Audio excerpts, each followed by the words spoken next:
जय श्री कृष्ण।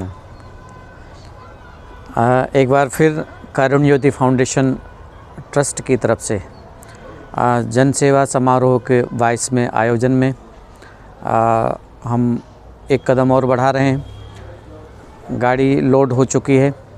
इसमें रजाइयाँ, गरम रजाइयाँ और कंबल आदि हैं। अत्यंत अभावग्रस्त गरीब परिवार जो हैं, मध्य प्रदेश के पन्ना ज़िले के अंतर्गत बहुत सारे ग्रामीण पठार के गांव हैं। उन गांवों में आज भी इतनी दरिद्रता है, इतना अभाव है कि जीवनोपयोगी जो भी वस्तुएं हैं उनसे भी वो बेचारे वंचित हैं। इस कड़ाके की ठंड में बहुत ही पतला कपड़ा, छिजा हुआ कपड़ा पहन करके बेचारे घूमते हैं। हमारा प्रयास रहता है कि उन तक हम पहुंच पाएँ। हर वर्ष का ये प्रयास है, ये 22वां वर्ष है। इस बार हम अभी तक 17-18 गांव के गरीब निर्धन परिवारों तक रजाइयाँ, कंबल आदि पहुंचा पाए हैं। और इस कार्यक्रम का ये अंतिम चरण है। अंतिम चरण में एक खेप ये है, रजाइयाँ लोड हो चुकी हैं और आदिवासी वनवासी बंधुओं के लिए या सामान्य वर्ग जो है, बड़ी जातियाँ जो बेचारे बड़ी जातियों के कहलाते हैं लेकिन अत्यंत अभाव से जूझ रहे हैं, ऐसे लोगों को भी हम लोग सपोर्ट करते ही हैं और ये चीज़ें उन तक पहुंचाते हैं। अच्छी बढ़िया फर्स्ट क्लास की रजाइयाँ, अच्छी क्वालिटी की, ताकि एक बार दी जाए तो 15 साल 20 साल तक वो लोग फुर्सत हो सके, उन्हें ठंड न लगे। इसलिए हमने रजाइयों पर काम शुरू किया। कंबल आदि तो सबको ही देते हैं, हम भी कंबल दे रहे हैं। रजाइयाँ विशेष रूप से दे रहे हैं ताकि समाधान दिया जा सके उनको। एक खेप आ चुकी है, 2 खेप कल आनी है, 2 गाड़ियाँ कल आने वाली हैं। करीब 200 रजाइयाँ और आने वाली हैं और ऐसा करके करीब 4 से 5 गांव तक अभी हमें और जाना है।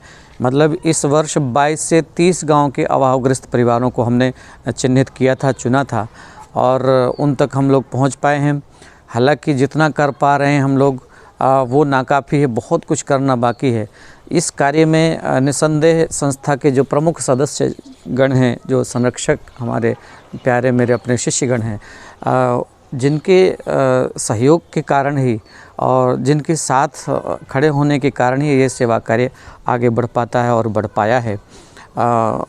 मैं चाहूँगा कि जो भी इस वीडियो को देखे, बहुत लोग, बहुत सामर्थ्यवान जो लोग हैं, भगवत कृपा प्राप्त जो लोग हैं, उन्हें इस कार्य में सहयोगी बनकर मेरे साथ कदम से कदम मिलाकर चलना चाहिए। चलने की बहुत ज़रूरत है, क्योंकि अकेला व्यक्ति कभी कुछ नहीं कर सकता। जब बहुत लोग हम इकट्ठे होकर और एक अच्छे लक्ष्य को निर्धारित करके फिर कार्य करेंगे तो मुझे लगता है कि हम बहुतों की खुशी की, बहुतों की मुस्कुराहट की वजह बन पाएंगे। और जीवन में सबसे बड़ा यज्ञ, सबसे बड़ा धर्म यही है कि आप किसी के काम आ जाओ, किसी का हित चिंतन कर लो, किसी के हित में, किसी की मुस्कुराहट में आप सहयोगी बन जाओ, किसी की खुशी के लिए आप एक कारण बन जाओ। सबसे बड़ा पुण्य, सबसे बड़ा धर्म, सबसे बड़ी यही मानवता है। और कुछ करो न करो, भगवान की पूजा अपनी जगह पर कर लेना, लेकिन दरिद्र भी नारायण, हाँ, दरिद्र शब्द को भी हम नारायण कहते हैं। मतलब दरिद्र नारायण, ये भी नारायण का ही पूजन है, यजन है समझिए।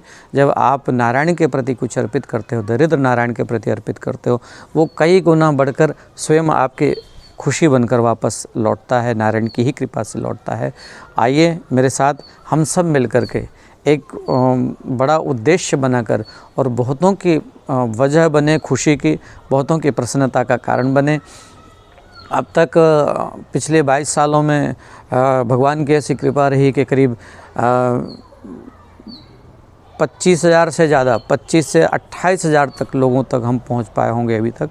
लेकिन नाकाफ़ी है, अभी बहुत संसार पड़ा है, बहुतों को हमारा इंतज़ार है, बहुतों की उम्मीदें हमसे लगी हैं। कितनों की उम्मीदों पर हम खरे उतर पाएंगे, कितनों तक हम पहुंच पाएंगे, तो भगवान की ही कृपा से संभव हो पाएगा और तय हो पाएगा। मैं तो आप सभी को आग्रह करूंगा कि सब लोग आओ, एक होकर के, नेक होकर के इस सेवा कार्य में लगो, तो कहीं ना कहीं दुनिया में आने की सार्थकता हम सिद्ध करेंगे, हम भगवदीय कार्य करके स्वयं को धन्य महसूस करेंगे निसंदेह।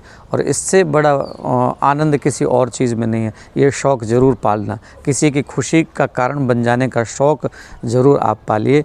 मैं तो ये कहूँगा, एक छोटी सी बात और कहता हूँ।